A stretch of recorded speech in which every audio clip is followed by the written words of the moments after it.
Warahmatullahi wabarakatuh. Bismillahirrahmanirrahim. Assalamualaikum warahmatullahi wabarakatuh. Bismillahirrahmanirrahim. Alhamdulillahirrabbilalamin. Wassalatu wassalamu ala asrofil anbiya'i wal mursalin wa ala alihi wa ashabihi ajmain. Amma ba'du. Pertama-tama, marilah kita panjatkan puji syukur kehadirat Allah Subhanahu wa taala yang mana pada sore hari ini kita bersama-sama bisa mengadakan webinar dalam rangka KKN kelompok 11 Universitas Muhammadiyah Jakarta dengan keadaan sehat walafiat. Kedua kalinya, sholawat serta salam marilah kita panjatkan kepada junjungan kita Nabi besar Muhammad Shallallahu Alaihi Wasallam yang selalu akan kita nantikan syafaatnya kelak di yaumul qiyamah. Amin amin ya rabbal alamin. Adik-adik semua, perkenalkanlah Ibu untuk memperkenalkan diri.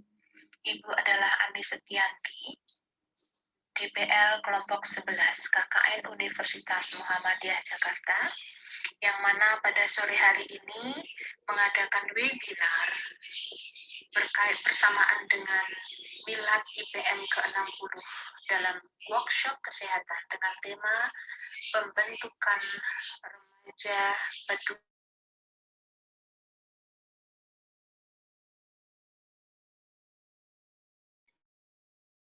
Semoga acara ini berjalan dengan lancar dan mohon maaf sekali karena kondisi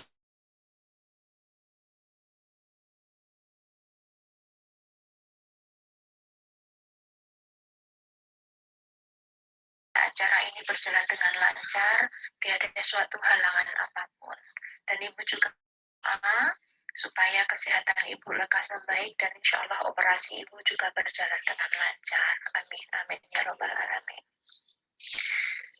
Sebagaimana Ibu ketahui bahwa di sini ada pemateri Ibu Loveria Sekarini yang akan memberikan materi tentang reproduksi ya, tentang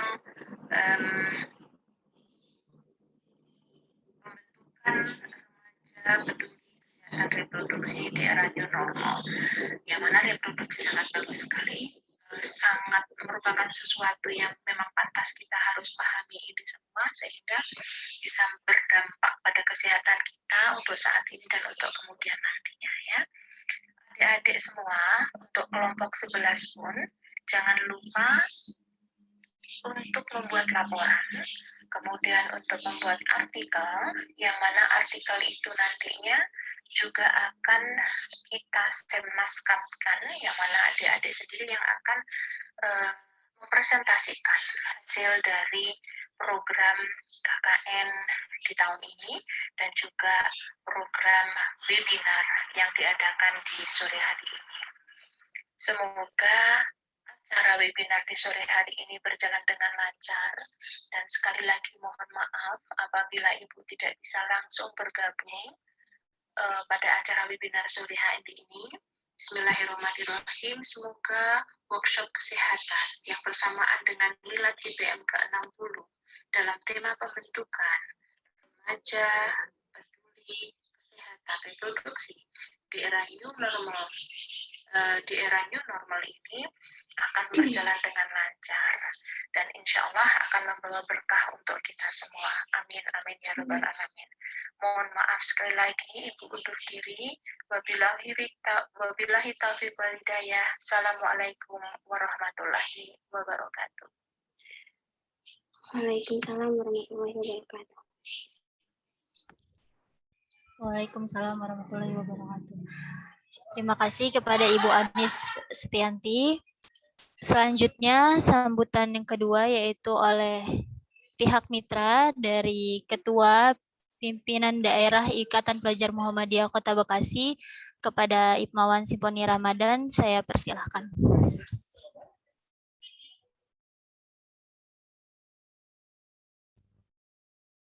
Cek. Kedengeran ya suaranya? Sudah kedengaran, Kak? Ya, baik, terima kasih atas kesempatannya. Bismillah, Assalamualaikum warahmatullahi wabarakatuh. Waalaikumsalam warahmatullahi wabarakatuh. Sebelumnya saya ucapkan permohonan maaf karena ada beberapa terkendala terkait teknis untuk on-cam. Tapi sebisa mungkin, sesegera mungkin saya akan mengusahakan jalannya webinar ini saya nanti on-cam. Tapi untuk saat ini mohon maaf karena saya tidak bisa on-cam karena ada beberapa kendala teknis. Alhamdulillahillazi binikmati tatimmu sholihat. Segala puji bagi Allah dengan kenikmatan darinya menjadi sempurna segala sesuatu kebaikan. Yang saya hormati stakeholder dari Universitas Muhammadiyah Jakarta, Ibu dosen yang hari ini belum bisa bergabung. Semoga cepat diangkat penyakitnya. Yang saya hormati pula teman-teman dari KKN UMJ. Yang saya hormati pula ada pemateri yang hari ini akan memberikan edukasi kepada kita semua. Dan yang terakhir, yang saya hormati dan yang saya banggakan, rekan-rekan keluarga besar Sokota Bekasi.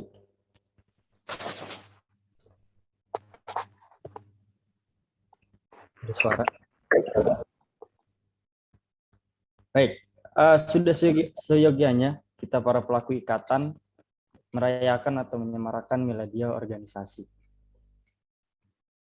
60 tahun sudah Ikatan Pelajar Muhammadiyah berdiri, atau kami para pelaku ikatan menyebutnya IPM sudah kepala 6. 60 tahun bukan angka kecil untuk sebuah organisasi, melainkan sebaliknya. Di mana pelajar Muhammadiyah terus konsisten memberikan kontribusi nyata melalui berbagai aspek. Tidak hanya narasi intelektual, namun narasi kemanusiaan juga yang dijunjung oleh para pelaku ikatan. Ditambah situasi dan kondisi saat ini yang begitu membutuhkan rasa kemanusiaan. 2 tahun sudah IPM melakukan resepsi Miladiyah secara virtual. Lebih khusus lagi, kami di Kota Bekasi yang juga ikut turut menyemarakkan Miladiyah IPM dengan menggelar resepsi secara virtual. Meskipun dihadapkan oleh pandemi, tetapi rasa seremonial Miladiyah sama sekali tidak berkurang. Hal ini dilakukan untuk memberikan sebuah evaluasi tentang apa yang sudah kami perbuat di umur yang sekian. Oleh karena itu, di resepsi milad kali ini, kami membawa konsep yang sedikit berbeda daripada tahun-tahun sebelumnya.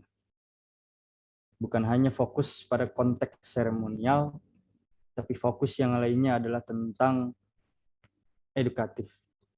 Saya ucapkan terima kasih yang begitu besar kepada rekan-rekan UMJ yang sudah mau berbagi ide dan gagasan untuk pada akhirnya hal ini dinilai mampu menopang gerak langkah serta membantu pribadi pelajar yang lebih baik ke depannya. Semoga dengan apa yang kita lakukan hari ini adalah sebuah tindakan besar untuk masa depan lebih baik. Dan bukan hanya itu saja, insya Allah apa yang kita lakukan hari ini mendapatkan keberkahan dari Allah Subhanahu wa Ta'ala. Mungkin sekian yang dapat saya sampaikan. Secara formalitas saya ucapkan selaku pimpinan daerah Ikatan Pelajar Muhammadiyah Kota Bekasi mengucapkan selamat milad ikatanku yang ke-60. Teruslah bersinar layaknya sang surya. Akhirul kalam, bila fisabil haq fastabikul khairat. Nun wal qalami wa ma yasturun. Assalamualaikum warahmatullahi wabarakatuh. Waalaikumsalam warahmatullahi wabarakatuh. Terima kasih kepada Ibmawan Simponi Ramadan. memasuki acara inti, yaitu materi yang akan disampaikan oleh Kak Loveria Sekarini, SKM MKM, yang akan dipandu oleh moderator kita pada hari ini, yaitu Sufi Nuseha. Kepadanya saya persilahkan.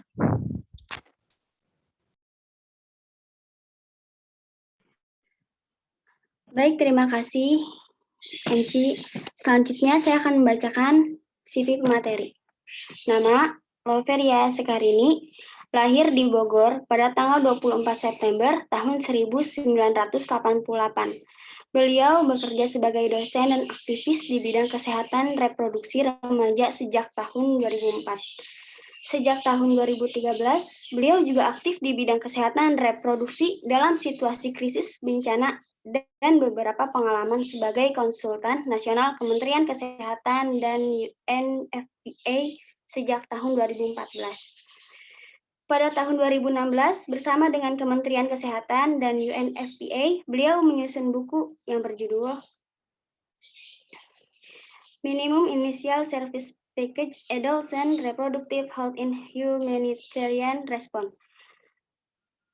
Riwayat pendidikan beliau mulai dari tahun 2006 sampai 2009, beliau mendapat gelar diploma dalam studi kebidanan di Akademik Kebidanan Bakti Pertiwi Indonesia Jakarta. Kemudian pada tahun 2009 sampai 2012, beliau menempuh gelar S1 di Universitas Indonesia Fakultas Kesehatan Masyarakat dalam program studi kesehatan reproduksi. Ganggu, Mam. Dia mau Terakhir, start video. Dia tahu start video itu. Oke, nyalain dong. Dia tahu pakai kerudung. Enggak apa-apa. Di sana. Terakhir di tahun 2012 sampai 2014, beliau menempuh gelar S2 di Universitas Indonesia Fakultas Kesehatan Masyarakat dalam program studi biostatistik. Selanjutnya, beliau juga mendapatkan beberapa penghargaan di tingkat nasional maupun internasional. Salah satunya penghargaan terbaru beliau yakni dinominasikan untuk 120 orang muda yang menginspirasi dari Bill and Melinda Gates Institute for Reproductive Health bersama John Hopkins Bloomberg School of Public Health untuk program 120 orang di bawah 40 tahun. Berikutnya, pengalaman kerja beliau, beberapa di antaranya yaitu sebagai dosen dan konsultan.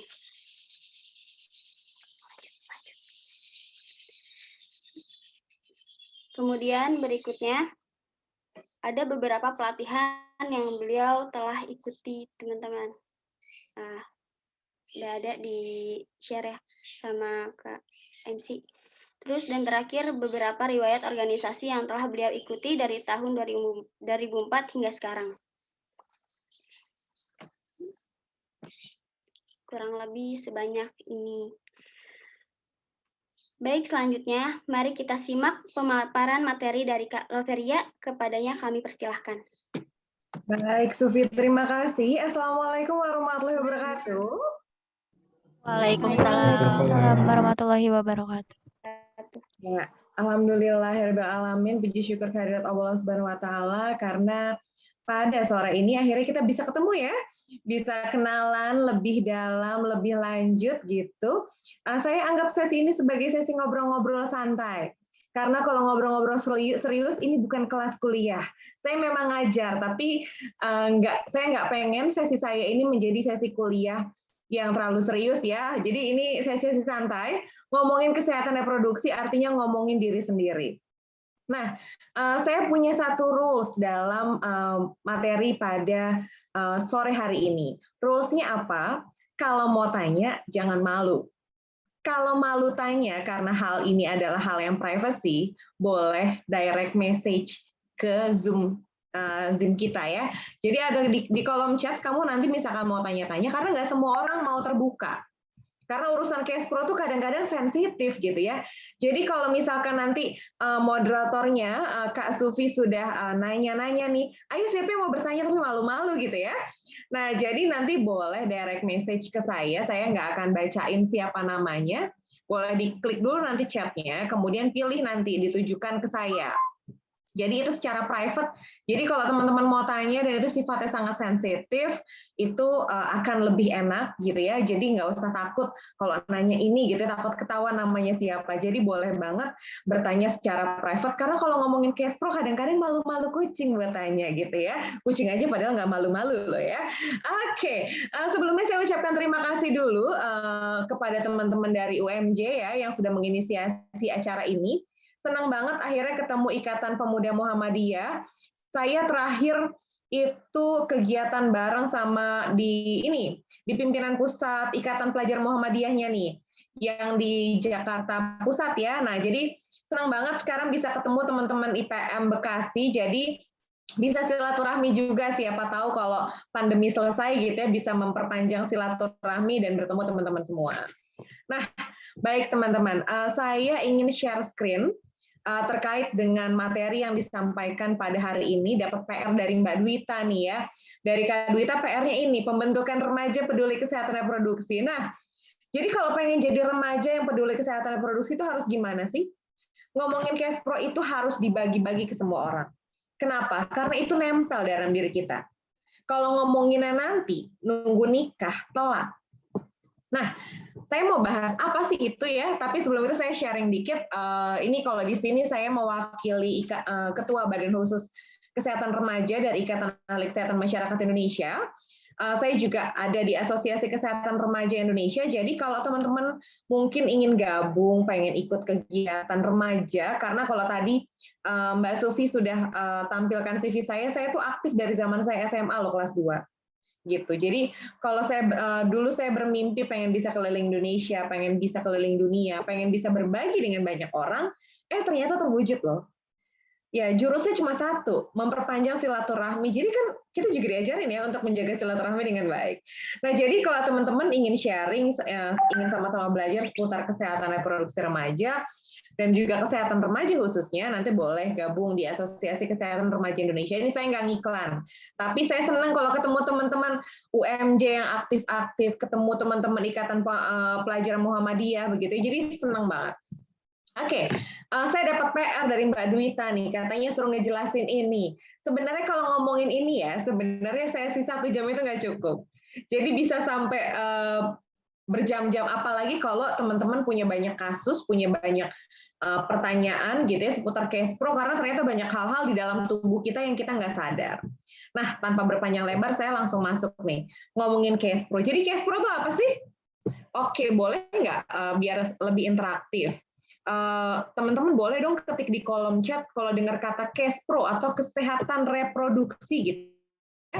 Kan katanya mau jadi remaja kesehatan reproduksi. Kalau dengar kata kesehatan reproduksi, apa yang teman-teman dengar yang terbesit dalam pikiran teman-teman dengan kata kesehatan reproduksi?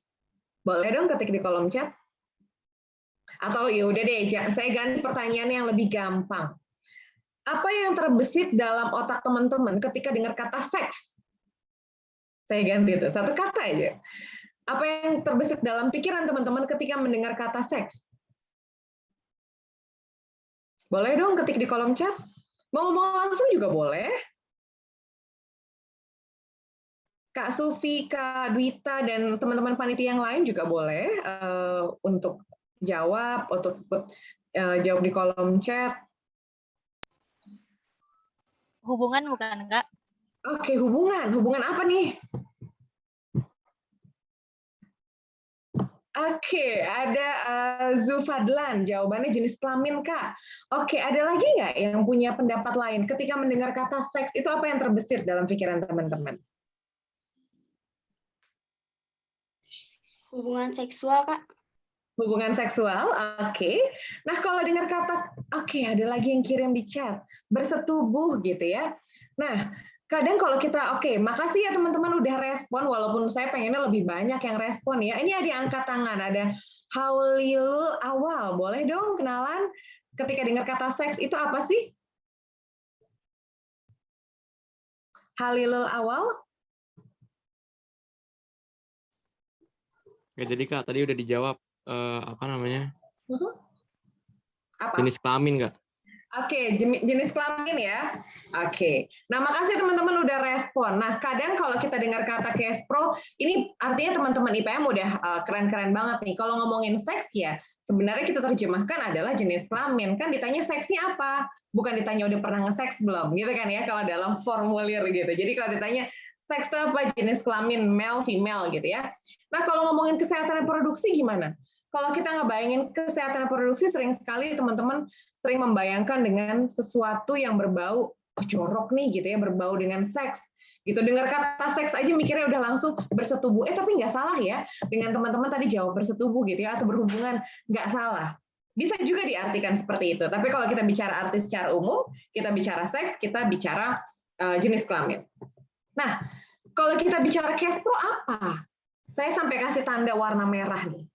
Ya, kalau bicara Kespro kita bicara sejahtera. Apa yang sejahtera? Fisiknya, kita harus bicara sehat dulu nih. Sehat fisik, sehat mental, sehat sosial. Tapi dikaitkan dengan apa?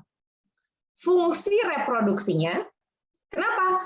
Ada alat reproduksinya, ada organnya, tapi nggak berfungsi, sama aja bohong. Gitu ya.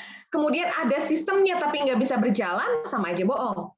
Nah, prosesnya pun juga harus berjalan dengan baik. Jadi, fungsi, sistem, dan proses. Itu yang kita sebut dengan kesehatan reproduksi. Jadi, bukan berarti kita lahir sempurna, punya semuanya. Ya, saya nggak bermaksud ngajak ngomong jorok sore-sore, tapi kita anggap ini adalah sebuah pelajaran saintis ya, biologi. Jadi, kalau saya ngomongin vagina sama ngomongin penis, jangan berpikir negatif, gitu ya. Jadi, jangan menghayal-hayal di sore hari, oke? Nah, jadi kalau bicara kita perempuan punya vagina, laki-laki punya penis, kita nggak hanya bicara bentuknya aja, ada fisiknya aja, tapi harus berfungsi dan sistem serta prosesnya itu berjalan dengan baik. Nah, kemudian apa sih yang kita bahas dalam ruang lingkup Kespro? Katanya kan mau menjadi remaja yang peduli kesehatan produksi ya. Nah, kalau kita bicara ruang lingkup Kespro ini luas banget. Kita bicara satu siklus nih, ya kita satu siklus lengkap. Kenapa satu siklus? Karena kita bicara pendekatan yang komprehensif. Mulai dari yang paling pertama banget, itu adalah bicara dari masa kita nih, masih kecil ya, masih balita. Kespro di situ juga penting. Kita memantau tumbuh kembangnya. Karena kalau kita dari kecil sudah sehat, dewasanya juga akan lebih sehat. Masa depan kita yang ada sekarang, kayak sekarang kalian udah remaja ya, nanti berdampak ke usia kalian dewasa. Berdampak nanti ketika kalian hamil. Jadi semua itu akan saling berkaitan satu sama lain. Dari balita berdampak ketika kalian anak-anak. Kenapa ada yang dibilang gini, ya gue mah lahir nggak pinter-pinter amat. Nah, itu pertanyaannya adalah, siapa yang ngebuat? Siapa yang berproses? Ya Bu, cetakan ibu bapak saya mah udah dari sananya begitu. Nggak bisa begitu. Semua bisa dibentuk dan semua bisa dilatih. Dan yang namanya kesehatan reproduksi, kita berproses. Artinya, ketika si ibu hamil, gitu ya, ketika ada ibu hamil, kita harus memastikan bahwa kehamilannya baik, berkualitas. Sehingga ketika nanti ibunya hamil, kehamilannya berkualitas, bayinya juga bagus, keadaannya sehat, lahir secara sempurna, begitu ya. Kemudian ketika dia bersalin, persalinannya bagus, nggak ada masalah. Kemudian mendapatkan gizi yang bagus. Kemudian ketika balita kebutuhannya tercukupi. Ketika anak-anak, remaja, dan dewasa juga jadi sehat. Nah, yang sering bermasalah di mana? Ketika dari anak-anak menuju remaja. Sering sekali kita pengen yang namanya masih anak-anak, pengen banget cepat-cepat 17 tahun, pengen cepat-cepat punya KTP gitu ya. Nah, kemudian udah kenalan tuh yang namanya suka, cinta, orang sering bilang namanya cinta monyet gitu ya, padahal ya memang ada rasa cinta, ada rasa suka gitu ya, itu muncul. Ketika kalian masuk usia anak-anak, kemudian beranjak ke dewasa. Kemudian, salah nggak kalau ada rasa pengen punya pacar? Ya nggak ada yang salah. Pertanyaannya, gimana dengan pacarannya? Itu yang jadi masalah kan? Gitu. Jadi kalau punya rasa itu nggak ada yang salah. Misalkan, apakah salah aku suka padanya? Ya nggak ada yang salah gitu ya. Itu perasaan yang muncul. Tapi yang menjadi masalah adalah bagaimana kita mengontrol rasa itu. Nah, kemudian ketika remaja nih banyak ada yang pengen cepet-cepet nikah, dapat ijazah. Nih nanti teman-teman di UMJ nih aku pengen tahu. Lulus nih ada Sylvia, ada Dwita, lulus itu habis dapat ijazah, dapat ijabsah nggak? Kebanyakan dari kita nih habis dapat ijazah, dapat ijabsah. Karena pengen cepet-cepet nikah. Padahal nikah itu harus direncanain. Nah, itu juga bagian dari cash pro. Karena kalau nggak direncanain, ya otomatis kita nggak tahu nanti habis nikah tiba-tiba langsung hamil. Hamil tiba-tiba langsung melahirkan. Kualitas bayinya gimana? Nah, jadi cash pro itu bukan hanya sekedar organ reproduksi aja. Jadi jangan teman-teman berpikir hanya cash pro itu ya organ reproduksi aja, tapi enggak. Lebih dari itu. Jadi bagaimana siklus kesehatan dari kita hamil sampai dengan kita dewasa, sampai dengan kita menikah, sampai dengan hamil lagi, ya muter aja terus siklusnya. Ya. Nah, jadi itulah yang terjadi dalam siklus kesehatan reproduksi. Jadi mulai dari hamil, melahirkan, menyusui itu cash pro. Kemudian bayi, balita, kemudian remaja, dewasa ya itu bagian dari cash pro juga. Kayak mau nikah, jangan main asal nikah aja. Kenapa harus ke KUA? Kenapa harus ada bimbingan juga di KUA? Gitu ya, diajarin tuh dalam agama kita untuk saling menjaga, saling menyayangi, saling mengasihi dan lain sebagainya. Kebetulan saya baru jadi pengantin baru kan, jadi dapat. Nah, kemudian habis itu kita juga belajar tuh dapat dari penyuluhan dari puskesmas dan lain sebagainya, mulai dari imunisasi, kemudian pemeriksaan tetanus toksoid, termasuk juga tentang KB, gizi, termasuk juga tentang tadi yang saya tanya tuh kalau ngomongin seks gitu ya, itu juga dibahas. Kenapa? Karena kita harus mempersiapkan diri dengan sebaik-baiknya. Nah, kalau ngomongin nih, dapat PR lagi dari Dwita. Tadi udah disuruh cerita tentang apa itu cash pro, ruang lingkupnya, kemudian ditanyain tuh sama Dwita, kira-kira jenis penyakit terkait cash pro tuh ada apa aja? Orang sering nyebut cuma gini, HIV Bu, HIV Kak, infeksi menular seksual Kak, taunya itu aja. Padahal masalah kesehatan reproduksi itu ada banyak banget. Saya nggak mau bahas satu-satu tentang infeksi menular seksual itu apa. Itu satu, kalau saya ngajar satu semester sendiri, gitu ya. HIV satu semester sendiri, tapi saya cerita singkat. Judulnya aja infeksi menular seksual. Tentunya dapat penyakit dari hubungan seksual. Oke? Nah, kalau kita bicara infeksi saluran reproduksi, kita bicara infeksi yang terjadi karena ada saluran reproduksi kita yang bermasalah. Kemudian kalau kita bicara HIV, HIV itu nggak datang dengan sendirinya, gitu ya. Pasti ada yang menularkan. Nah, kita nanti akan belajar prinsip penularan, gitu. Nah, tapi sebelum ke situ, itu kan penyakit yang ibaratkan kalau kita nggak berhubungan seks berganti-ganti pasangan, nggak akan kita kena IMS. Oke? Kalau kita tidak melakukan transfusi darah yang nggak steril, kemudian berhubungan seks dengan orang yang bukan pasangan kita dan lain sebagainya, kita nggak akan kena HIV. Nah, tapi bisa nggak kalau udah nikah, habis itu kita kena IMS atau HIV? Ya bisa. Bisa jadi pasangannya jajan di luar tuh. Jajan tuh bukan jajan cimol, jajan cilok gitu, bukan ya.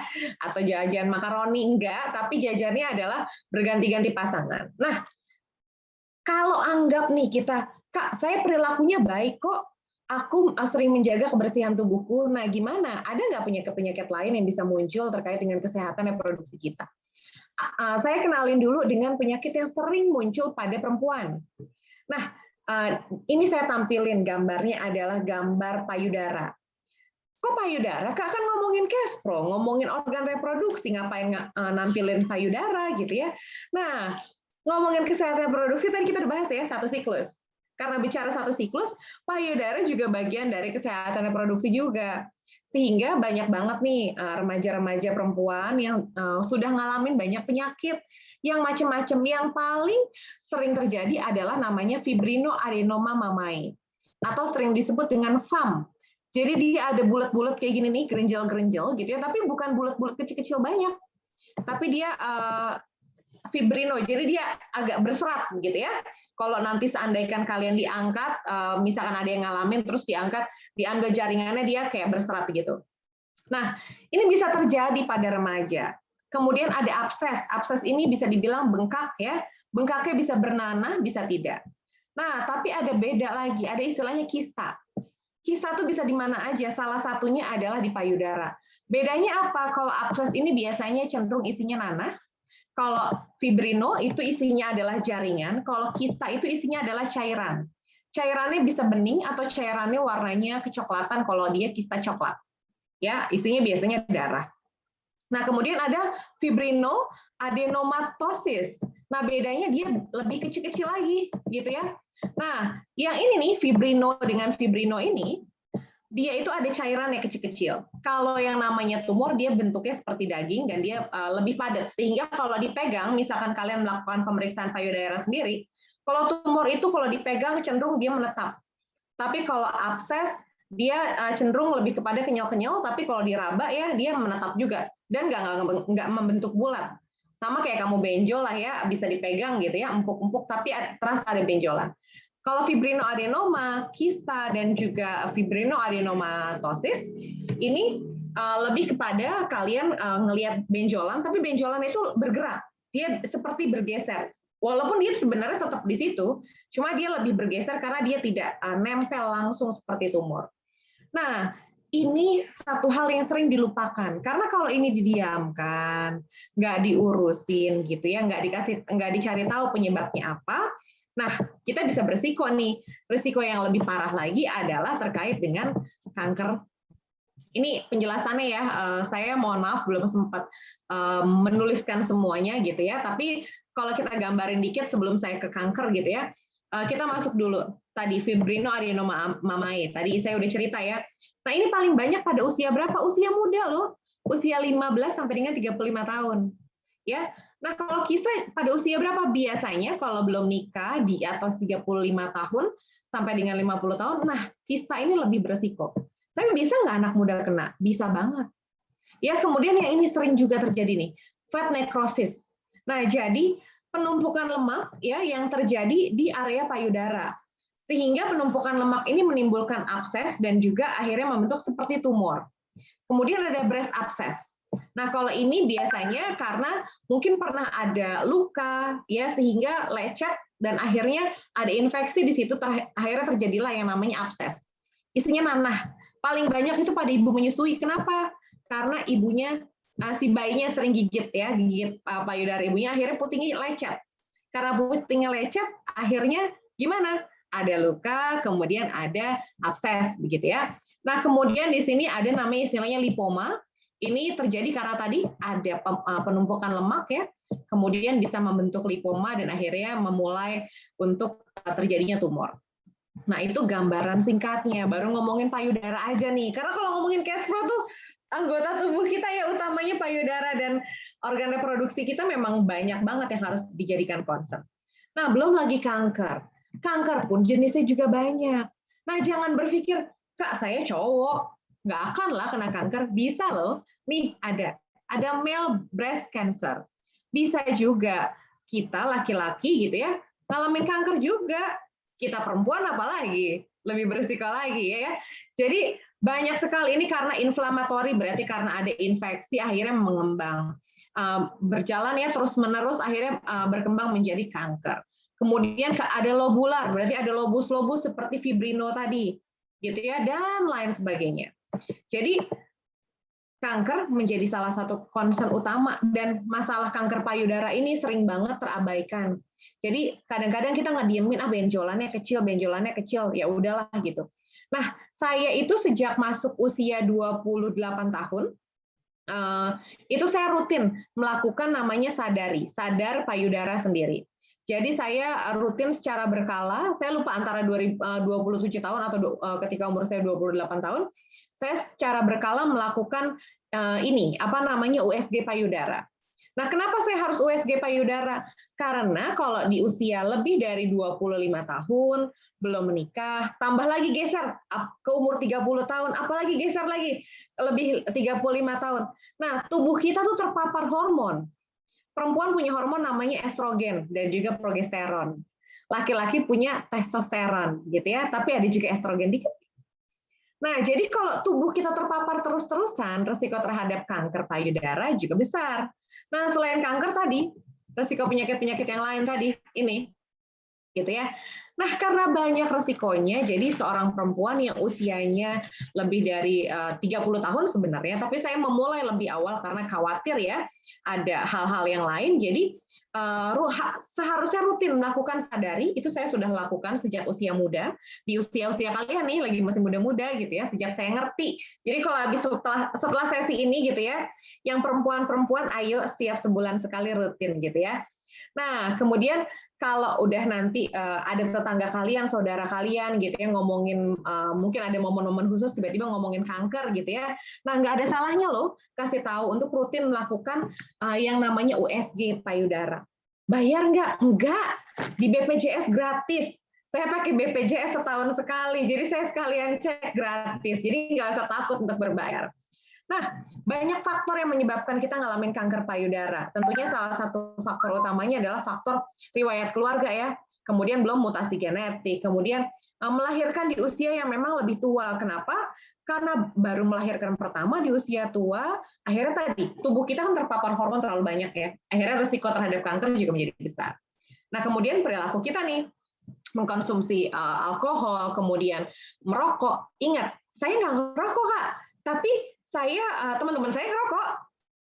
Nah, ingat, kita harus ingat satu hal, walaupun kita nggak ngerokok, tapi kalau teman-teman yang lingkungan yang ngerokok, kita jadi perokok pasif.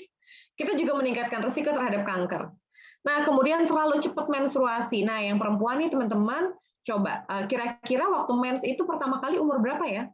Semakin muda teman-teman mens, semakin besar juga risikonya. Kemudian kalau terpapar hormon ya, sering pakai KB gitu ya, udah pakai KB hormonal, nggak berhenti-berhenti ya, dia juga berisiko terhadap kanker payudara. Lalu apa lagi? Nah, tadi kita udah bahas sedikit, ada infeksi menular seksual, ada HIV. Saya paling nggak suka nampilin gambar-gambar yang menyeramkan, yang ada teman-teman nggak mau lihat karena jijik. Gitu ya, tapi saya kasih gambar, nih loh organ reproduksi perempuan gitu. Nah, selain infeksi menular seksual, ada infeksi, kemudian ada infeksi saluran reproduksi, ada juga HIV, ini yang sering banget dilupain. Saya ingat banget saya punya teman waktu zaman SMA, kemudian perutnya gede banget dan buncit banget gitu ya. Nah, dikira teman-teman yang lain tuh ya memang buncit, gendut gitu. Padahal badannya aslinya kecil, cuma perutnya gede aja. Ternyata setelah diperiksa dan udah rutin ya pemeriksaan, akhirnya dirutinkan pemeriksaan karena dia sering pingsan-pingsan ketika menstruasi. Jadi hari pertama menstruasi pasti nggak masuk sekolah. Pas dicek ternyata ada kistanya sudah besar banget dan udah bengkak banget. Nah, kista itu tadi saya bilang ya, kantong isinya cairan, dia bulat gitu, dan bisa membesar, membesar, dan membesar. Karena kenapa? Isinya air. Dia akan menyerap cairan, sehingga bisa membesar. Jadi kalau pada rahim perempuan kan elastis, makanya bisa ada bayi di situ 9 bulan. Akhirnya perutnya tuh besar banget, bukan besar karena hamil, tapi besarnya isinya adalah kista. Cairan yang udah besar banget, dan itu kalau kita mungkin kalian ingat kaleng kongwan yang isinya rengginang. Nah, jadi kaleng kongwan itu ya kalau ditaruh pun kistanya gitu itu nggak cukup nampung. Kenapa saya pakai contoh kaleng kongwan? Karena saya ingat banget ketika saya bantu operasi salah satu pasien saya dulu ketika saya praktikum, kaleng kongwan buat naruh apa namanya, kan biasanya pasien itu diminta untuk bawa toples ya atau kaleng untuk naruh karena biasanya dikubur seperti itu, sisanya dicek di laboratorium. Nah itu ada salah satu pasien membawa kaleng kongwan, jadi saya ingat banget kalau ngomongin kista ditaruhnya di kaleng kongwan gitu ya. Ukurannya saking besarnya sampai itu nggak muat. Nah apalagi yang bisa terjadi? Saya kenalin satu-satu, nggak usah dipikirin namanya yang aneh-aneh ya, tapi saya kasih tahu aja bahwa bentuknya ada banyak. Nah ini di sini ada indung telur, namanya juga indung gitu ya, ada kita sebut dengan ibunya gitu ya, indung kan ya. Nah di sini semua sel telur yang ada pada perempuan tuh dibentuk di sini. Bisa juga sel telur ini bisa ngalamin kista indung telurnya, di indung telurnya ya, bukan sel telurnya. Jadi indung telur ini ibaratkan pusat produksi sel telur.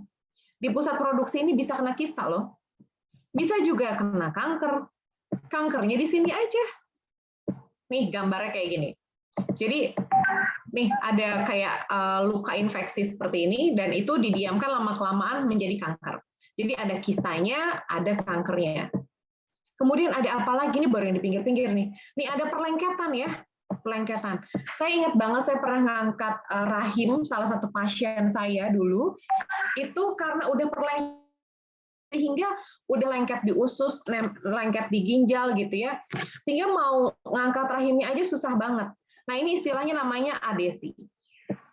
Nah, ada istilah lagi namanya endometriosis.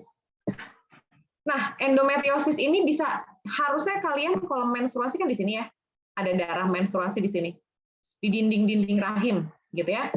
Nah, tapi ternyata harusnya kan darahnya nempel di sini ya, dinding-dinding rahimnya menebal. Namanya dinding endometrium. Ketika dia menstruasi, dinding-dindingnya ini luruh, makanya keluar jadi darah menstruasi. Jadi darah menstruasi itu, kalau kalian cariin mana sel telurnya nggak kelihatan. Saya jamin teman-teman perempuan pasti pertama kali sering banget tuh. Menstruasinya sel telurnya itu yang mana ya gitu ya. Nah, itu nggak akan kelihatan karena kecil banget. Yang kalian lihat itu adalah dinding-dinding rahim. Harusnya dinding-dinding rahim ini luruh. Tapi ternyata dinding-dinding rahim ini entah gimana ceritanya, ini belum diketahui sebenarnya penyebab pastinya.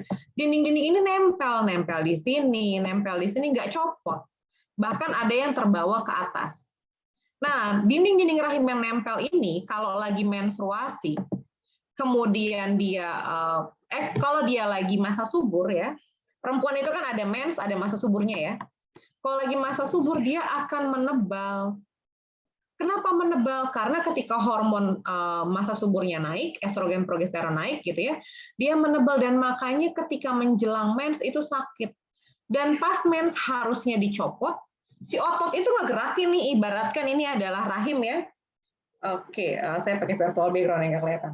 Ini ada botol minum, ibaratkan ini adalah rahim. Nah kemudian rahim ini lagi diperes-peres nih, ya makanya mens itu sakit. Kemudian dia coba nyopot dinding endometriumnya. Tapi nggak copot-copot, makanya akhirnya sakit. Sakit banget. Nah, makanya kalau orang ngalamin masalah dalam organ reproduksi, itu ketika mens itu kecenderungannya sakit parah. Ada yang sampai pingsan-pingsan nggak kuat. Ada yang muncul polip. Nah, polip ini nggak sakit. Tapi biasanya ketika menikah, kemudian ada benjolan-benjolan di dalam, kan nggak kelihatan ya kalau di dalam ya, beda dengan laki-laki di luar. Gitu. Kalau ada benjolan-benjolan ini, ketika berhubungan seksual, dia biasanya luka dan berdarah. Untuk itulah polipnya harus diangkat. Biasanya berdarahnya sering. Nah, kemudian di sini ada yang membengkak di saluran indung telurnya. Ini kalau membengkak ya tentunya ada infeksi di situ dan itu harus diobati. Jadi ada lagi terakhir, ada namanya fibrinoid, tadi sama kayak fibrinoma tadi di payudara. Ini jaringan-jaringan fibrin ya, jaringannya kayak ibaratkan jaringan-jaringan, kalian pernah lihat jaring-jaring biasa ya, jaring-jaring biasa gitu. Nah, mirip kayak jaring-jaring begitu, tapi ini pada organ reproduksi dan dia menebal. Nah, ini juga bisa terjadi pada tubuh kita. Ya, jadi kalau terjadi pada tubuh kita, ya tentunya ciri-ciri paling gampang satu. Kalau organ reproduksinya ada masalah, ketika menstruasi pasti sakit. Kedua, kalau pas menstruasi sakit, yang kedua menstruasinya pasti nggak teratur. Jarang tuh siklusnya tepat. Kak, saya sering nggak teratur, jadi jangan-jangan saya kena sakit ini ya? Nggak juga, jangan keburu panik. Ya, kalau tiba-tiba ngalamin menstruasi nggak teratur, tapi nggak ngalamin sakit, bukan berarti ada penyakit. Ya, kalau menstruasi nggak teratur di umur kalian sampai umur 24 tahun masih belum stabil ya menstruasinya nggak apa-apa. Kenapa? Karena di usia muda, usia remaja, biasanya organ reproduksinya belum terbentuk sempurna. Umur 20 tahun itu baru sempurna biasanya. Nah, tapi ada yang pertumbuhannya agak lambat, ada yang 21, 22 tahun baru sempurna. Nah, kemudian selain pertumbuhannya memang belum sempurna, kemudian hormon juga masih belum stabil ketika masih usia remaja. Ketika beranjak dewasa, usia 25 tahun ke atas, biasanya baru mulai stabil. Makanya mensnya biasanya lebih teratur, nggak sakit. Nah, kalau cuma sekedar sakit-sakit kecil, ya itu masih nggak apa-apa. Tapi kalau udah sakitnya sampai parah banget, segeralah konsultasikan ke dokter. Nah, kalau yang tadinya nggak pernah mensnya dulu nggak pernah mens sakit, tiba-tiba jadi mens sakit banget sampai udah nggak kuat lagi, nah wajib dikhawatirin nih. Karena penyakit ini bisa muncul tiba-tiba. Sekarang mungkin nggak ngalamin, terus tiba-tiba ngalamin. Nah, jadi untuk itu kita harus tahu nih kondisi organ reproduksi kita. Nah, kemudian pada laki-laki cuma sering dengar yang namanya kanker prostat. Udah itu aja. Padahal tuh nggak cuma kanker prostat, ada istilahnya BPH, ya atau kita sering sebut dengan benign prostatic hyperplasia. Namanya agak aneh ya, tapi kita singkat aja BPH gitu ya. Nah, ini tuh gimana pada laki-laki? Jadi laki-laki jangan tenang-tenang aja, banyak juga loh penyakitnya. Cuma kita jarang sadar aja dan nggak tahu. Nah, di sini ada kantong kencing ya. Saya ganti warna deh. Oke. Ini ada kantong kencing, ya. Ada kantong kencing. Isinya air kencing nih, urin ya, air kencing. Harusnya air kencing tuh ngalir ke sini. Di sini ada buah zakar di pinggirnya. Ada 2 ya. Laki-laki punyanya 2. Coba dicek kalau yang punyanya 1. Nah, wajib khawatir tuh ya. Nah, kemudian di sini ada kelenjar prostat. Harusnya dia kalau dia normal urinnya ngalir aja lewat. Ketika dia ada pembengkakan kelenjar prostat nih, kelenjar prostatnya membengkak gitu ya, akhirnya menekan si saluran kencing. Akhirnya karena menekan si yang namanya saluran kencing ini akhirnya jadi tertutup ya. Karena tertutup tertekan akhirnya si saluran urin ini si urin ini akhirnya masuk lagi ke sini dan dia nggak bisa keluar, makanya pipisnya jadinya tersumbat atau mampet. Ada lagi yang kedua, namanya prostatitis. Kalau kanker prostat sudah jelas ya, di sini namanya ada kanker gitu ya. Nah, itu udah umum ya, saya kenalin yang lain-lain. Prostatitis ini mirip dengan tadi, kelenjar prostatnya membengkak, akhirnya si yang namanya buah zakarnya juga ikut membengkak gitu ya. Kemudian ada menekan juga si saluran kencing. Tapi menekannya itu dia tidak terlalu rapat seperti dengan ini yang BPH ini. Karena dia tidak terlalu rapat, dia bisa keluar dikit-dikit tapi cenderung muter di sini numpuk. Nanti kalau bisa lewat dia keluar lagi. Nah kalau yang di sini ini sama sekali nggak bisa. Jadi dia biasanya nggak bisa pipis ya, pipisnya tersumbat. Nah ini infeksinya harus diobati dulu baru dia bisa sembuh. Oke, yang berikutnya adalah impotensi gitu ya. Jadi kalau impoten ya otomatis mau ketika nikah kemudian berhubungan seksual ya nggak ada sama sekali nih, nggak bisa berdiri sama sekali nih organ reproduksi laki-lakinya. Ya, tidak bisa menegang. Nah, kemudian ada lagi istilah yang lain namanya ada hidrokel, ada varikokel, ada tumor testis gitu ya. Ini berbeda-beda. Nah, apa bedanya? Saya kenalan dulu yang pertama itu hidrokel. Kalau hidrokel itu sebenarnya laki-laki itu kan punya penis ya, ini penis. Nah, ini bentuknya begini. Ya, ada lubangnya di sini. Saya gambar. Maaf, gambar saya jelek. Nah, kemudian di sini ada buah zakar. Ini buah ya, karena tampak samping kelihatannya cuma 1. Harusnya dia salurannya ke sini. Ini nanti pipis keluar dari sini gitu ya, sperma keluar dari sini. Nah, harusnya si usus ini ada di atas. Gitu, nggak ada apa-apa. Tapi tiba-tiba di antara usus ini ada sebuah lubang di sini, ya ada kebocoran antara si saluran kemih ya tempat buat pipis dengan si buah zakar ini. Akhirnya ada cairan yang masuk ke sini dan akhirnya buah zakarnya menjadi membengkak. Nah kemudian di sini ada yang satu lagi namanya varikokel. Bedanya kalau ini adalah cairan kencing, yang ini adalah pembuluh darah. Makanya dibilang varikokel, varises. Jadi ada pembuluh darah yang masuk ke dalam. Sehingga kalau dilihat dari buah zakarnya biasanya cenderung ada berkerut. Tapi mengkerutnya itu benar-benar mengkerut karena ada pembuluh darah menumpuk di situ. Dan itu sakit sekali kalau dipegang.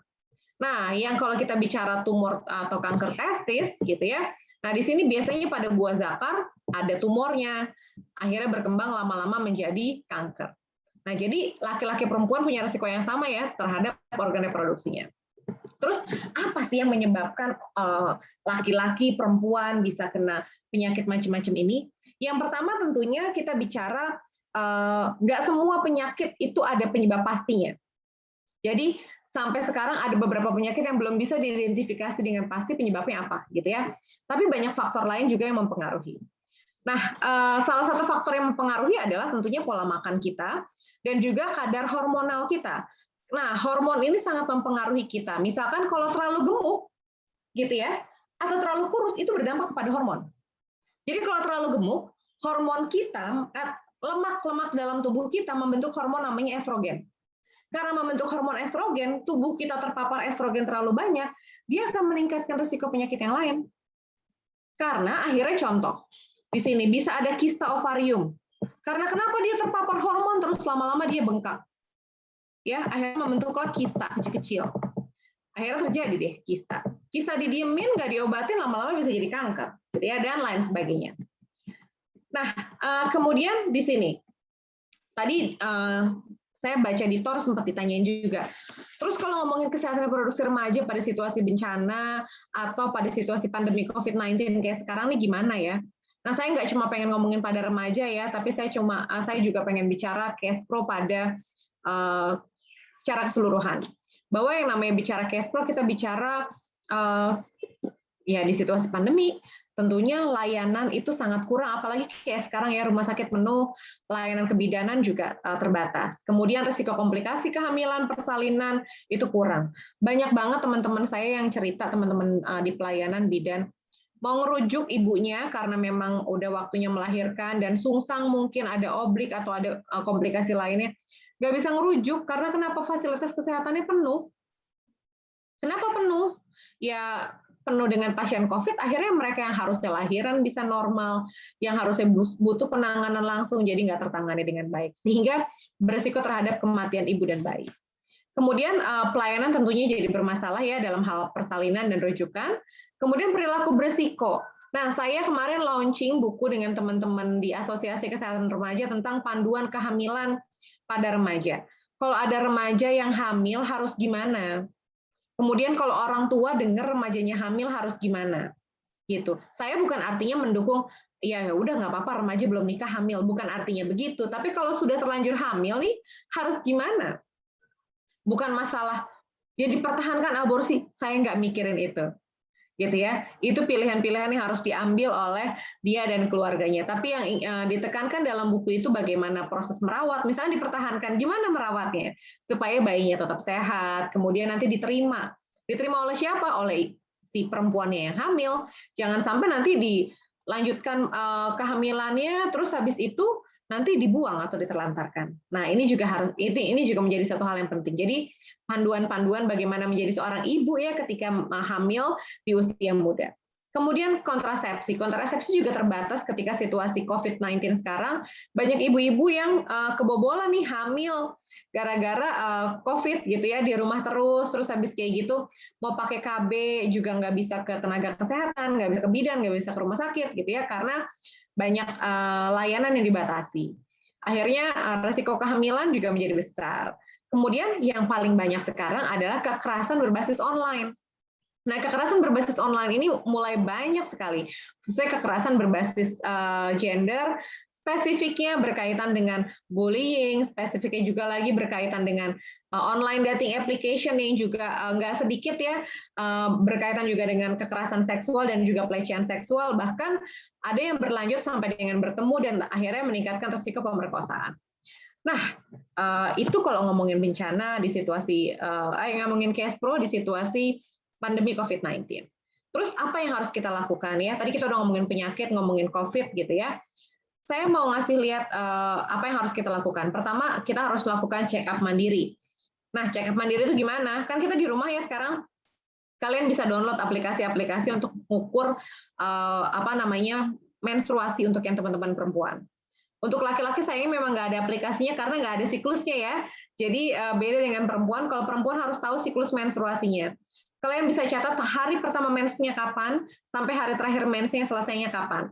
Kemudian apa yang kalian rasakan moodnya, kemudian minum air berapa, kemudian udah periksa payudara, kondisinya gimana. Buat perempuan penting untuk kita tahu. Saya selalu catat apa yang saya rasakan. Setiap selesai menstruasi, saya selalu melakukan pemeriksaan payudara sendiri di kamar mandi. Saya periksa tuh, ada benjolan nih, enggak nih, kemudian kenyal atau enggak, kasar atau enggak, ada apa yang ditemukan ketika melakukan sadari, ya. Nanti kita lihat sadari itu gimana. Kemudian termasuk kalau ada perdarahan, mensnya telat gitu ya. Jadi kamu tahu mens berikutnya itu kapan, siklusnya itu berapa lama. Enggak semua perempuan punya siklus yang rutin sebulan sekali. Ada yang sebulan setengah. Normalnya 28 hari, tapi ada yang bisa lebih, ada yang bisa kurang. Kita harus tahu. Kalau tiba-tiba kalian udah berapa tahun siklusnya normal, tiba-tiba berubah, pasti ada masalah di situ. Itu pentingnya kita mencatat siklus. Ya, kemudian kenapa penting untuk melakukan diagnosa terkait dengan payudara? Kita jangan sampai mengobati ketika sudah parah. Jadi harus kita ketahui lebih awal gitu ya. Nah, ini cara melakukan pemeriksaan payudara sendiri. Ini laki-laki perempuan juga harus tahu ya, gitu. Jadi bukan hanya karena di sini banyaknya perempuan, terus habis itu laki-laki nggak perlu tahu. Laki-laki juga perlu tahu, bisa ajarin keluarganya, bisa ngasih informasi ini ke keluarga kita, saudara kita, gitu ya. Atau mungkin nanti kalau udah nikah bisa ngajarin juga ke istrinya, gitu ya. Nah, yang cara yang paling simpel ngelihat aja di depan kaca, mulai dari kepala, tangannya di atas, kemudian tangannya di pinggang, kemudian tangannya lurus. Dilihat bentuk payudaranya. Kalau beda kanan kiri boleh nggak? Nggak masalah. Ada yang lebih besar kanan, ada yang lebih besar kiri. Ada yang rata sama aja. Nah, kemudian ketika mandi, coba diraba. Pakai sabun kan, lembut. Diraba. Kemudian ketika duduk, diturunkan payudaranya ke bawah. Ada nggak massa atau benjolan yang kalau ada benjolan-benjolan kalau pada beberapa penyakit yang kerasa kalau dia turun, benjolannya baru keraba. Ada yang keraba dengan dipegang. Nah, atau sambil posisi tiduran kemudian diraba, ada benjolan nggak? Nah, caranya gimana yang diraba? Caranya nih mulai dari pinggir ke tengah-tengah puting, ada yang diputar di pinggirnya, ada yang dari atas ke bawah. Ya. Nah, jadi ini namanya sadar payudara sendiri. Nah, perempuan wajib. Kak, laki-laki gimana? Periksa juga nggak? Iya dong, periksa ya, karena harus juga meriksa. Walaupun payudaranya nggak besar seperti perempuan, tapi kanker payudara bisa juga terjadi pada perempuan. Kemudian bagaimana sih tips menjaga organ reproduksi kita? Nah, yang pertama, kalau ngomongin organ reproduksi sebelum ke tips yang lain, saya cerita dulu bahwa kalau membersihkan organ reproduksi itu harus dari depan ke belakang. Artinya apa? Ada vagina, bawahnya anus. Jangan dari anus ke atas, gitu ya, ke vagina, tapi harus dari depan ke belakang, dari vagina ke anus. Karena kalau dari anus duluan, nanti kotoran dari anus bisa naik ke atas. Kemudian lap pakai tisu, mau laki-laki mau perempuan habis siram pakai air, jangan lupa dilap pakai tisu, jangan dibiarin basah gitu aja. Gitu. Kalau udah dilap masih agak lembab-lembab dikit ya nggak apa-apa. Tapi kalau sudah lembab, celana dalamnya basah diganti. Kalau lagi mens, nah jangan lupa ganti pembalut secara intens, secara rutin. Kalau bisa kurang lebih 4 sampai dengan 6 jam sekali harus sudah ganti. Kalau lagi banjir, lagi banyak ya juga harus ganti, gitu ya. Nah, kemudian yang selanjutnya. Ini yang bagian penting. Memang kesannya orang nggak peduli ya, tapi ini juga berdampak positif terhadap organ reproduksi kita. Mulai dari kebutuhan cairan juga harus dipenuhi. Kita bisa makan makanan yang kaya akan cairan kok gitu ya. Dan kalau kebutuhannya tercukupi, vagina kita, penis kita itu juga dalam keadaan bagus. Kenapa? Karena mereka mereka punya fungsi otot. Dan ototnya harus elastis, supaya elastis kebutuhan cairan juga harus terpenuhi gitu ya. Nah, kemudian makan makanan yang sehat. Nah, ini berkaitan juga dengan elastisitas.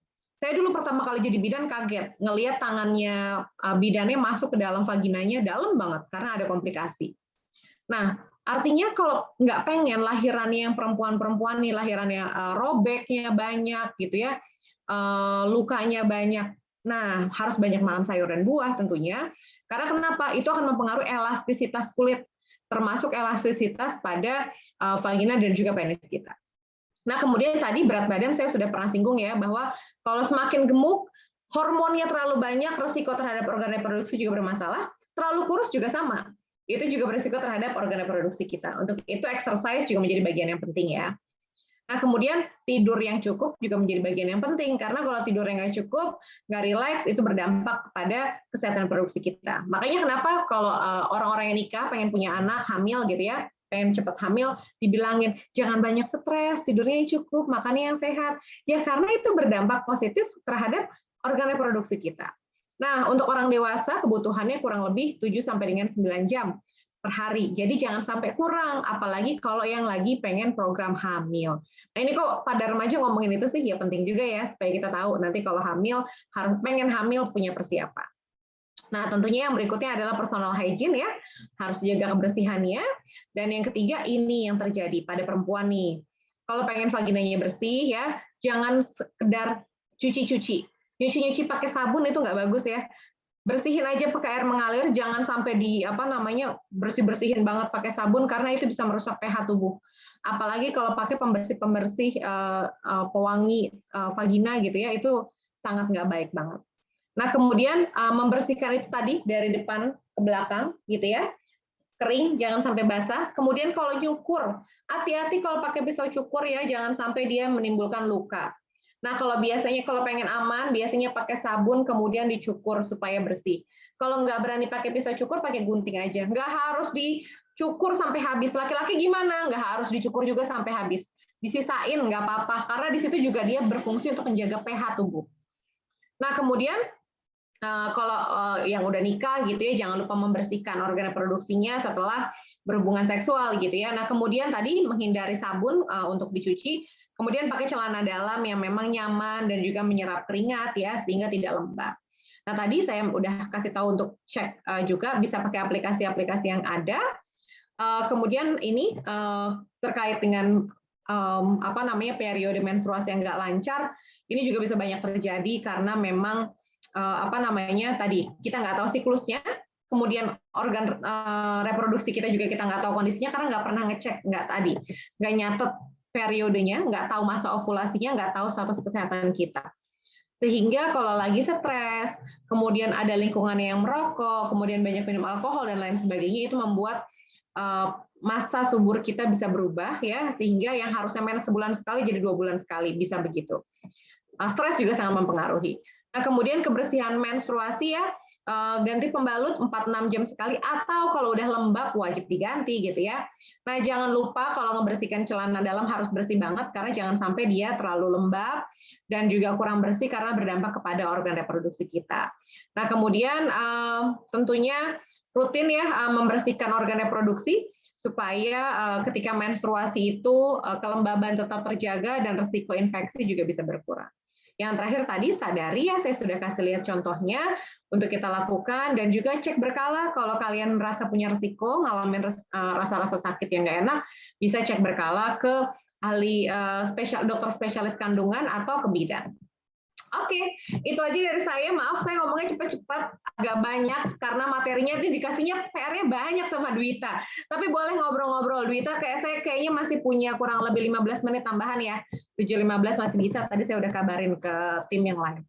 Oke, silahkan saya kembalikan ke Sufi ya moderatornya. Terima kasih. Terima kasih Kak Love. Baik, acara selanjutnya yaitu diskusi dan tanya jawab. Untuk teman-teman yang ingin bertanya, boleh mengajukan pertanyaannya dengan menuliskan pertanyaan di kolom chat sesuai beserta nama lengkap. Tapi kalau pertanyaannya dirasa personal, bisa langsung chat privately kepada Kak Loveria melalui room chat Zoom-nya ya, teman-teman.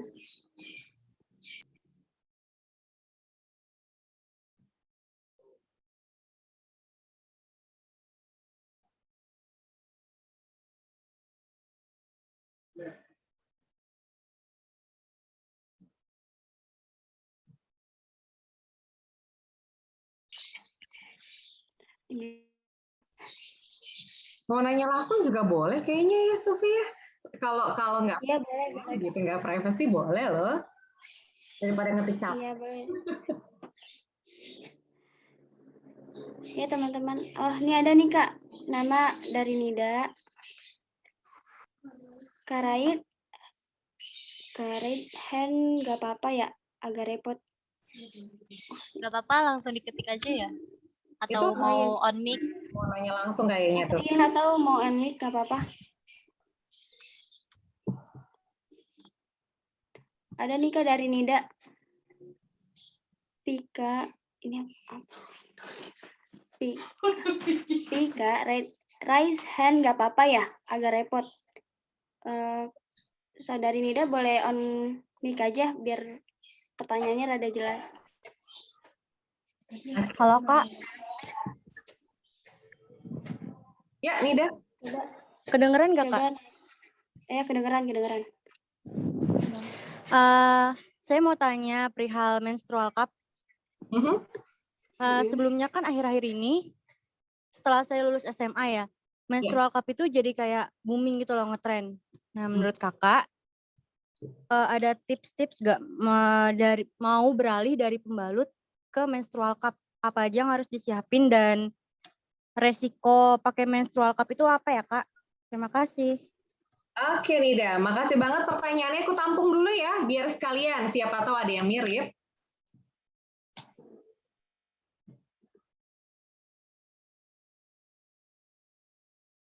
Ya, ada lagi? Ini Kak, selanjutnya ada nih dari Amelia Rahma 9908. Mau tanya Kak, penyakit kanker payudara apakah pengobatannya harus dengan medis atau ada dengan alternatif? Bagaimana Kak? Oke, mana? Yang mana? Ini Kak, Amelia Rahmalia yang dilewat dari room chat Zoom. Oke. Oke, boleh satu lagi, ada lagi.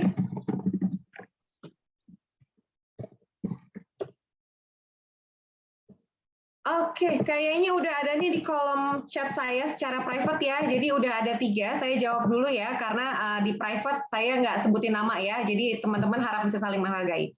Oke, pertanyaan yang pertama tadi dari Nida ya. Nah, kalau dari Nida nih, menstrual cup, betul. Menstrual cup itu hits banget, apalagi di TikTok ya. Aku pertama kali nyoba menstrual cup loh, pengalamannya bla bla bla bla bla gitu ya. Nah, ngomongin menstrual cup, pertanyaannya dulu nih ke Nida. Apa sih definisi keperawanan buat kamu?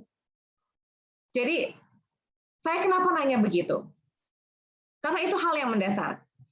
Ada orang yang mengatakan kalau perawan itu kalau nggak berhubungan seksual. Kalau udah berhubungan seksual namanya nggak perawan. Oke? Nggak mikirin yang namanya kita bilangnya selaput darah ya. Gitu, kalau selaput darahnya robek atau enggak masalah. Ada yang mikir gitu. Karena konsepnya adalah, loh kan saya tetap masih perawan karena saya nggak pernah berhubungan seks dengan siapapun, gitu ya. Tapi kalau yang difikirkan oleh kamu adalah perawan itu adalah ini harus ada selaput darahnya, nggak boleh robek. Kalau robek namanya udah nggak perawan, ya jangan pakai menstrual cup. Gimana sih menstrual cup? Nih saya minum dulu biar saya bisa ngasih contoh. Oke, ini vagina ya. Saya matiin virtual background dulu nggak apa-apa ya? Biar kelihatan. Oke, karena kalau pakai virtual background itu nggak kelihatan alat peraganya. Ini alat peraganya kebetulan yang ada di rumah aja nih. Ini saya punya botol minum. Aduh, baju saya biru juga lagi. Ini ada botol minum, ibaratkan si rahim kita. Ini tuh ada darah. Ini saya masih ada minum ya, tunggu saya tuang dulu. Oke. Ini ibaratkan vagina kita ya, ada lubangnya. Nih, ada lubangnya di sini. Di dalam ini adalah rahim, mulut rahim. Nah, jadi menstrual cup itu dipasang, bentuknya kayak gini, dimasukin ke dalam. Nah, kalau buat kamu nggak masalah masukin alat ke dalam, gitu, itu nggak apa-apa. Oke? Tapi kalau nggak berani, would be better nggak.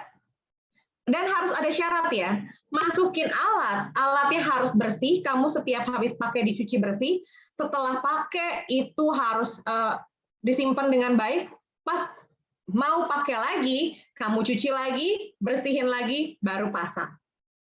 Oke? Aman nggak? Aman. Bagus, enak, nyaman. Kenapa?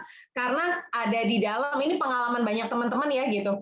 Ada di dalam, kita nggak mikirin lagi pakai pembalut gitu, karena pakai pembalut itu kan, ya orang ribet ya harus nyuci dan lain sebagainya.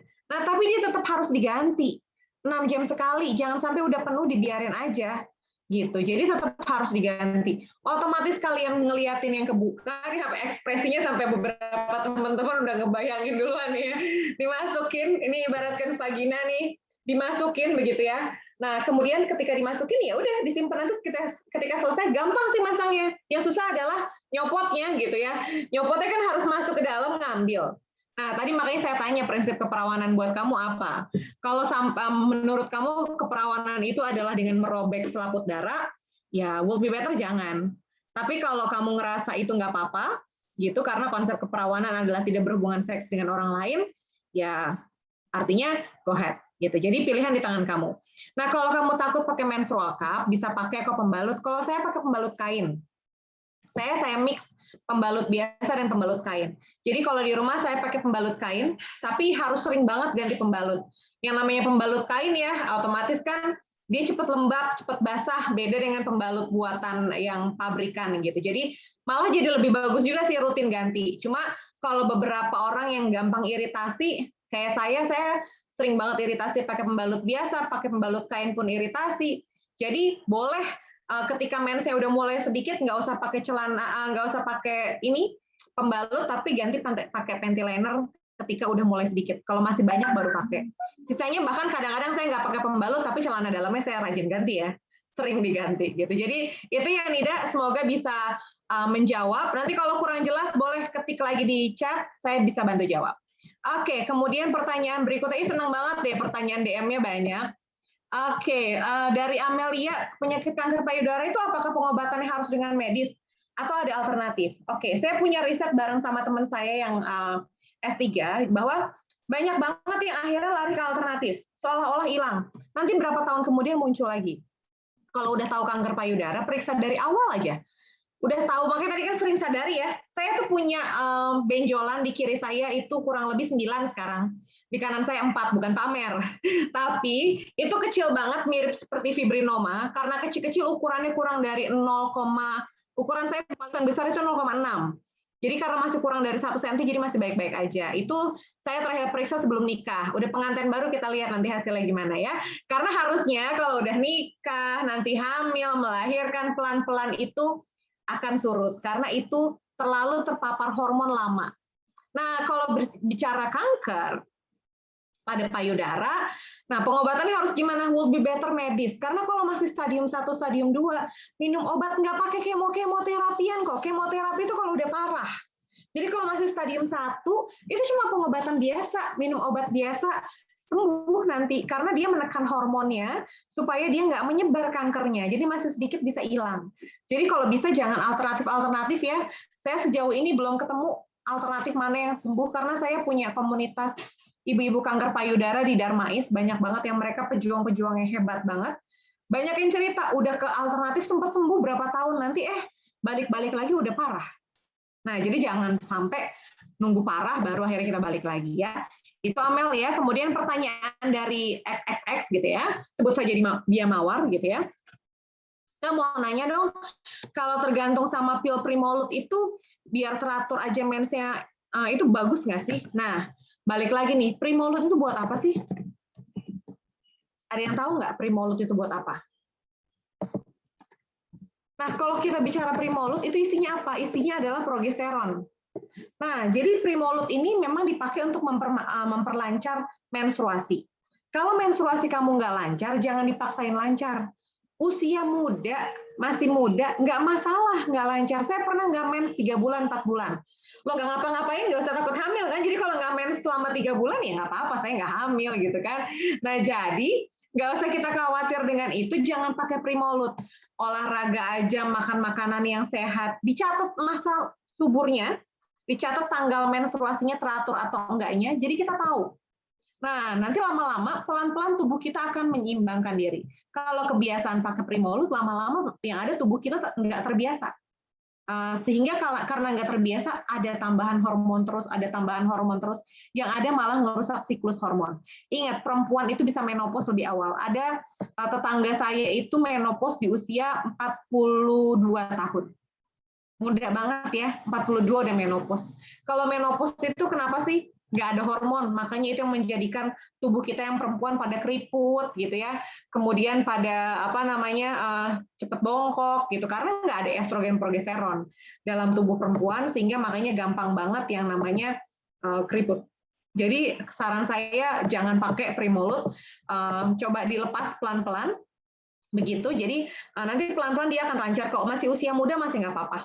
Jadi nggak masalah kalau nggak mens 3-4 bulan, tubuh kita akan menyesuaikan sendiri. Dan biasanya kalau kalian nggak mens terus-terusan, bisa jadi karena kalian stres. Atau coba ditimbang berat badannya berapa. Gitu ya. Nah, itu keseimbangan tubuh juga, berat badan juga menjadi penting. Gitu ya. Oke, pertanyaan selanjutnya dari Zahra, bagaimana dan apa yang harus kita lakukan setelah mendapatkan materi ini untuk memberikan edukasi mengenai cash pro kepada masyarakat awam dan keluarga? Karena ini masih dianggap tabu. Nah, jangan tiba-tiba ngomong, kita ngomongin vagina yuk, kita ngomongin payudara yuk, yang ada sama warga sekitar di amuk masa ya. Jadi ngomongin itu kita ajak momen, kita misalkan ngebahas hal-hal yang simple. Ada teman kita loh yang ngalamin menstruasi, kita bahas yuk, gitu ya. Terus kita mulai dari pembahasan kecil, jangan mulai dari pembahasan yang sensitif. Karena kalau mulai dari pembahasan sensitif itu sama dengan ngajak ribut orang ya. Dikiranya kamu ngajakin orang macam-macam. Jadi mulai dari hal-hal yang kecil, Saya sering banget mengkampanyekan Case Pro itu dari zaman SMA kelas 2, bayangin. Nah, tapi kan saya juga nggak ngawalin dengan ngajak ngomongnya macam-macam ya. Nah, akhirnya dengan hal-hal yang sederhana aja, kayak tadi saya tanya di awal, ada yang mau tanya nggak? Malu-malu, gitu ya. Nah, sekarang yang nanya banjir banget ini direct message saya. Jadi, will be better kalau teman-teman itu memulai dari hal-hal yang sederhana, yang teman-teman pahamin dulu. Nah, kalau teman-teman takut untuk memulai, bisa ajak siapa aja yang ibaratkan pakar di bidangnya, Kak, kalau pakar kan harus bayar, kata siapa? Nggak harus bayar, ngajakin saya juga nggak perlu dibayar gitu. Jadi kita bisa sama-sama berbagi, bisa sama-sama sharing gitu ya tentang Case Pro. Jadi boleh banget. Nanti kita bisa bikin diskusi-diskusi lebih lanjut kok. Sering saya sama teman-teman IPM ya. Nah, kalau kurang tidur begadang menyebabkan penyakit apa? Yang pertama, begadang. Paling gampang, ya otomatis nggak fokus ya. Coba kalau teman-teman begadang nggak fokus, gagal fokus kalau kata anak muda zaman now. Gitu. Terus habis kayak gitu kalau nggak fokus, yang kedua ngapain? Nanti berdampak paling gampang kedua penglihatan. Kemudian kalau organ reproduksi ini berdampak kepada penyakit apa? Dia nggak tiba-tiba langsung organ reproduksinya rusak gara-gara begadang gitu ya. Tapi dia mempengaruhi hormon. Nah tadi si hormon tadi. Kalau perempuan estrogen progesteronnya jadi nggak optimal, makanya mens saya juga bisa jadi nggak teratur gitu. Nanti kalau terus-terusan bisa ngalamin penyakit macam-macam tuh ya. Tapi saya nggak bilang langsung kalau terus-terusan ya. Kalau begadang sekali sih ya nggak apa-apa. Saya juga suka begadang, tapi kan juga harus dibatasi kapan harus begadang, kapan enggak. Nah kemudian kalau laki-laki gimana? Hormon testosteronnya ini yang mempengaruhi kualitas sperma. Makanya saya tadi udah bilang kalau nikah pengen punya anak, terus habis itu seringnya begadang mulu gitu ya. Nah, akhirnya kalau begadang terus ya tentunya kualitas sperma akan berpengaruh. Makanya kenapa banyak riset yang mengatakan bahwa berhubungan seks di pagi hari itu lebih bagus dibandingkan dengan di malam hari. Iyalah di malam hari ngantuk capek gitu ya. Kalau pagi-pagi jauh lebih baik. Nah, itu contoh simpel. Kemudian Kak, materi insightful banget, makasih ya. Oke, makasih juga teman-teman. Masalah Case Pro yang umum mengancam dialami pria di Indonesia itu apa sih? Dan bagaimana deteksi dininya? Paling banyak itu kanker prostat. Kalau yang tadi saya sebutin varikokel, hidrokokel itu dikit banget kasusnya. Biasanya malah terjadi pada bayi balita ya, udah ketahuan tuh kalau ada varikokel, hidrokokel dan lain sebagainya. Nah, tapi kalau yang paling banyak itu kanker prostat. Dulu kanker prostat itu terjadi pada bapak-bapak kebanyakan, orang tua, lansia. Tapi sekarang itu udah mulai banyak ke anak muda. Karena salah satu faktor paling besar adalah rokok dan juga tingkat polusi yang tinggi. Nah, itu salah satu faktor yang mempengaruhi. Ditambah lagi pola makan yang memang anak zaman now senengannya generasi matching gitu ya kan. Tapi juga nggak balancing sama sayur dan buah sehingga antioksidannya kan kita butuhkan juga. Sehingga faktor risiko terhadap kanker juga tinggi. Oke, ada pertanyaan dari X juga. Kak, saya sering ngalamin sakit saat menstruasi. Saya cerita ke ibu saya, katanya ada permasalahan biasanya yang sering dirasakan. Tapi saya dari kelas 9 SMP ngerasain sakitnya itu di kepala terus, di arah kepala terus di arah perut sampai dengan alat reproduksinya. Saya takut ada penyakit serius. Nah, kalau sakitnya di kepala terus sampai perut, biasanya itu adalah kadar Hb-nya kurang, hemoglobin. Coba deh tiap menstruasi minum sangobion atau tablet penambah darah, makan enak nih ya, makan daging, makan hati, makan ampela, jangan makan hati sampai bikin sakit hati ya. Gitu, jadi makan hati, ampela, makan sayur bayam, gitu, makan makanan yang tinggi kalsium. Kemudian itu bisa bantu ngurangin rasa pusing, minum yang anget-anget, yang enak-enak yang bikin happy aja. Nah, kenapa itu sakit? Karena tadi sel kita ini yang namanya hemoglobin kita rendah ya. Jadi sel darah merah kita kurang, makanya jadinya kita jadi pusing. Dan ditambah lagi perutnya sakit pasti karena namanya tadi menstruasi ini kan rahim diperes-peres, jadinya tambah kerjanya kita tuh capek. Kalau masih tahap itu nggak apa-apa ya, jadi nggak masalah. Tapi kalau lebih dari itu bisa sampai pingsan-pingsan sampai nggak kuat, sakitnya nyeri banget pada hari pertama atau hari kedua mens, would be better untuk periksa ke dokter gitu ya. Tapi kalau nggak kayak gitu, hanya tahapan yang tadi, coba ikutin saran saya dulu. Kalau memang nanti masih masalah, nanti kita bisa discuss lagi. Oke, soalnya sempat 5 bulan, oke, sempat konsumsi pil ya. Oke, nah biasanya kalau konsumsi pil itu biasanya dokter nyaranin memang konsumsi pil karena hormonnya nggak stabil. Nah, untuk menstabilkan hormon otomatis butuh makanan-makanan yang kaya antioksidan. Boleh kamu makan kacang-kacangan yang agak banyak gitu ya. Kalau suka kacang hijau gitu itu boleh juga. Suka makan apalagi kacang mede, kacang tanah gitu ya boleh gitu. Itu enak banget kan. Jadi disuruh makan yang enak-enak memang. Jadi insya Allah kalau udah konsumsi obatnya sudah habis jangan dilanjutin gitu. Karena kalau dilanjutin terus nanti ketergantungan balik lagi. Jadi kamu bisa konsumsi makan makanan yang tinggi antioksidan. Nah kemudian Kak mau tanya, ketika buah zakar pria mengerut, itu kan ada hubungannya dengan pembuluh darah. Nah kan kita pas disentuh sakit banget. Nggak tahu nih terjadi sama saya atau yang lain juga. Tapi kenapa ya ketika buah zakar saya mengerut itu mengempes gitu Kak, nggak sakit sama sekali. Oh ya Kak, satu lagi, apa sih yang mempengaruhi warna air seni? Masih lumayan bingung, kadang warna air seni, kadang kuning, kadang bening. Oke, saya jawab dulu yang air seni ya. Air seni itu terjadi karena memang konsumsi makanan dan minuman kamu. Kalau makanan-makanan yang bau, pasti air kencingnya bau. Kalau kurang minum, pasti air kencingnya kuning. Kalau makan buah naga, pasti air kencingnya bisa sampai kemerahan bahkan. Jadi jangan panik tiba-tiba keluar kencing kayak darah gitu ya. Nah, jadi warna air kencing itu sangat bergantung dari apa yang kita konsumsi. Khususnya kalau bening itu biasanya minum air putihnya cukup. Kalau nggak bening berarti air putihnya kurang. Nah, tadi kalau buah zakarnya itu mengerut, ya ada hubungannya dengan pembuluh darah ya tentu, karena buah zakar itu kan berkaitan langsung. Aduh, saya nggak bawa alat peraga nih. Ini misalkan buah zakar ya, gitu. Kemudian ini ada penisnya. Nah, si buah zakar itu pasti kalau nggak diapa-apain ya, nggak terangsang, nggak apa, dia pasti mengerut gitu. Dan kadang-kadang kalau dipegang, kemudian apalagi sampai ditekan gitu ya tentunya sakit. Nah, kalau disentuh dikit aja sakit banget, kamu coba diraba lagi pelan-pelan ya kalau memang sakit banget, diraba. Kalau dia sakit banget itu ditekan mungkin ada pembuluh darahnya yang agak lebih banyak, coba dicek, bisa jadi dia varikokel. Tapi kalau memang dipegang sakit bangetnya, cuma dipegang dikit sakit banget ya itu bisa jadi ada varikokel. Tapi kalau memang dipegang dikit sekedar sakit gitu ya, terus habis itu nggak kenapa-napa lagi ya bisa jadi nggak kenapa-napa gitu ya. Nah kalau pas mengerut lagi kecil nggak sakit sama sekali ya wajar gitu ya. Jadi itu harusnya sih nggak apa-apa. Tapi kalau kamu raba lagi itu sampai kayaknya ada pembuluh darah yang agak ya seperti varikokel tadi, coba dicek gitu. Oke, soalnya saya nggak bisa jawab lebih detail kecuali saya boleh nanya nih karena ini kan di private ya. Kecuali saya bisa nanya lebih lanjut di bagian mananya dan lain sebagainya. Kak, saya sering banget dengar istilah PCOS gitu ya. Bisa jelaskan nggak sedikit? Waduh, ini makin banyak nih, makin sore makin banyak nih ngomongin beginian. Bisa jelasin nggak sedikit indikator penyebab PCOS itu apa aja dan bagaimana cara penjelasannya? Oke, jadi kalau PCOS itu adalah polycystic ovary syndrome.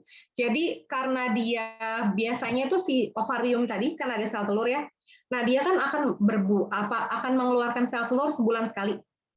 Nah, karena ada paparan hormon yang terlalu banyak, kemudian dia tuh tidak bisa memproduksi sama sekali si telur. Jadi dia ada, tapi baru diproduksi sedikit, udah pecah gitu. Harusnya kan di jalan, ditarik gitu ya, tapi dia nggak bisa jalan, nggak bisa bergerak, dan kalau tumbuh itu dia kecil-kecil banget. Karena bisa jadi hormonnya berlebihan atau hormonnya kurang. Makanya biasanya kalau PCOS khususnya pada perempuan-perempuan yang mau hamil gitu ya, itu biasanya dikasih obat. Biasanya minum obatnya namanya metformin, itu biasanya obat buat orang diabetes, tapi itu bisa membantu meningkatkan fungsi si indung telurnya supaya dia bisa menghasilkan ukuran ukuran sel telur yang besar. PCOS itu dia keluar sel telurnya tapi kecil-kecil. Nah, jadi gimana cara mencegahnya? Ini memang bisa dibilang nggak ada yang bisa ada upaya pencegahan pasti ya. Prinsipnya masih sama, pola makan, kemudian berat badan sih. Kalau memang ngalamin PCOS, nomor 1 pertama turunin berat badan, usahakan berat badannya ideal. Boleh berat badan itu nggak berbanding lurus dengan lemak ya, karena bisa jadi lemaknya itu sedikit, tapi berat badannya banyak karena mungkin dia olahraganya tinggi. Nah, jadi yang lebih tepat adalah kurangi porsi lemak. Gitu ya. Jadi porsi lemak dalam tubuh, sehingga karena lemaknya berkurang, lemak tadi kan memproduksi estrogen juga. Estrogen itu diproduksi di rahim, tapi juga diproduksi di lemak. Jadi kalau berat badannya turun, nah insya Allah kualitas spermanya, kualitas indung telurnya juga akan lebih baik.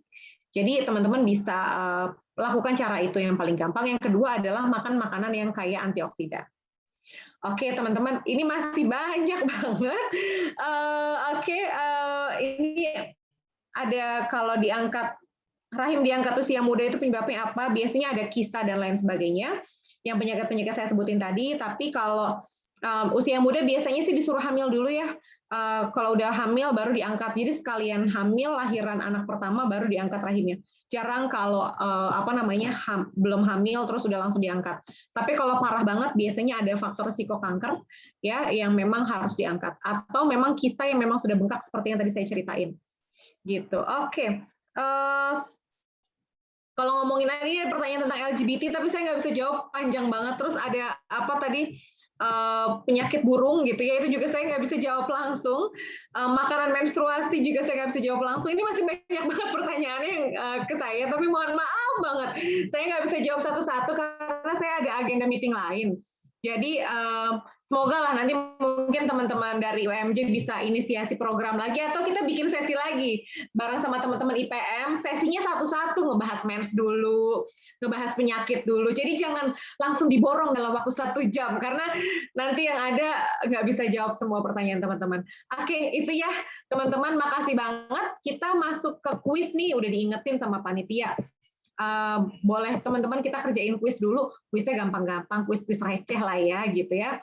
Nah jadi aku kasih link ke teman-teman, kemudian kita kerjain kuisnya ya, kemudian nanti kalau udah dikerjain kuisnya kita bisa lihat deh apa yang udah aku jelasin itu dipahamin apa enggak atau tidak ya. Oke, teman-teman, buat forum di grup WhatsApp grup aja boleh. Kalau mau buat forum di WhatsApp grup, mau butuh supporting dari saya siap support Kak. Oke, itu link kuisnya, langsung diklik aja. Nanti teman-teman bisa kerjain kuisnya. Nanti hasilnya aku kasih ke Dwita atau Sufia karena saya udah harus ikut another meeting. It's okay? Siap, Kak. Baik, Kak. Baik, terima kasih banyak teman-teman. Terima kasih, Kak Love. Ya, sama-sama. Terima kasih banyak ya. Mohon maaf jika ada hal-hal yang kurang berkenan dan kalau ada hal-hal yang nggak bisa aku jawab satu-satu semuanya. Nah, semoga nanti tetap bisa bersilaturahmi dengan teman-teman semua. Terima kasih. Amin, Tutup amin. ya. Pamit. Kak, Assalamualaikum. mohon maaf. Kita sesi foto bersama dulu yuk, teman-teman. oke. Dibuka kameranya. Sebentar ya, Kak. Oke, boleh. Oke. Ya, teman-teman. Bisa dibuka kameranya.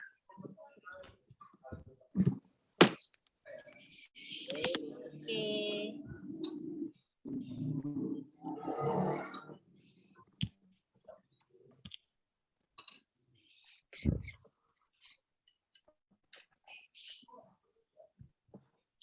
Makasih yang udah bersedia on cam. Kita mulai dari slide pertama ya. Oke, teman-teman. 1, 2, 3. Slide kedua. 1, 2, 3. Oke.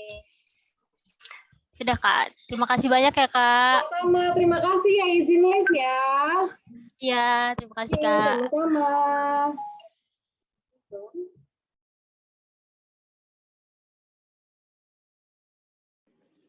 Baik, teman-teman. Terima kasih untuk teman-teman yang udah bertanya.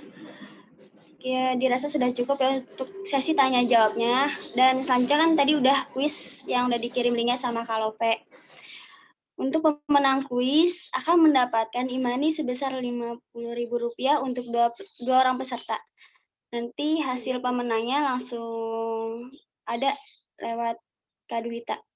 Terima kasih.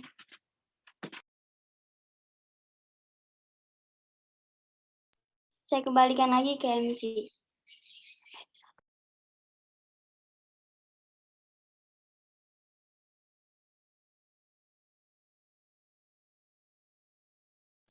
Oke, baik.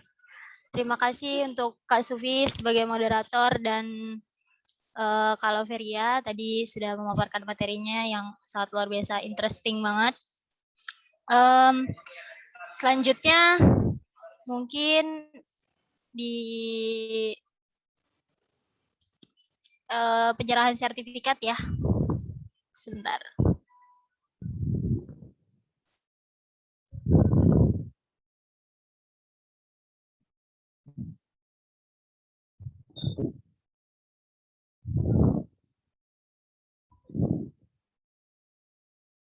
Baik, karena Bu Anis sedang berhalangan hadir, ini sertifikat kami berikan sebagai tanda terima kasih kepada mitra kami, yaitu pimpinan daerah PM Kota Bekasi. Mohon diterima ya Kak Simponi. Siap Kak Dwita. Aman. Sesi dokumentasi dulu ya Kak. Foto maksudnya. 1, 2, ya 1, 2, 3. Oke. Terima Belum kasih sih. banyak.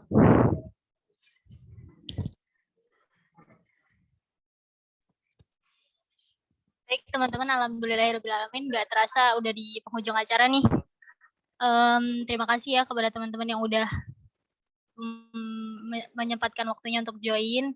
Semoga ilmunya bermanfaat. Nanti lain kali kalau bisa kita bertemu lagi, kita bikin kegiatan lagi seperti ini. Kalau untuk pertanyaan-pertanyaan yang belum kejawab, nanti bisa langsung kontak ke Instagramnya Kak Loveria. Kemudian mungkin cukup sekian dari saya dan panitia. Mohon maaf kalau ada kekurangannya. Sekian, wabillahi taufiq wal hidayah. Wassalamualaikum warahmatullahi wabarakatuh. Waalaikumsalam warahmatullahi wabarakatuh. Makasih teman-teman. Terima kasih teman-teman. Teman-teman kalau bisa programnya dilanjutkan karena tadi dari Kak Love juga mensupport kalau misalkan mau ada lagi bisa kita kolaborasi lagi atau bisa dari teman-teman PDIPM-nya sendiri melanjutkan, nanti saya bantu komunikasi ke Kak Love. Punten Kak Dwita. Yap. Informasi buat teman-teman IPM jangan dulu meninggalkan Zoom gitu ya, karena ada beberapa hal yang mesti disampaikan. Boleh izin minjem Zoom-nya mungkin ya Kak Dwita supaya jalurnya nggak repot gitu. Kalau diizinin ya saya ini, nanti kalau enggak ya nggak apa-apa. Ya silakan Kak. Silakan. Tapi saya nggak apa-apa ikut join di sini. Atau gimana? Kalau teman-teman dari WMJ mau keluar nggak apa-apa sih, karena ini internal IPM, takutnya nanti kelihatan tidak penting kan IPM. Jadi nggak apa-apa, dipersilakan kalau cuman minjem Zoom-nya aja.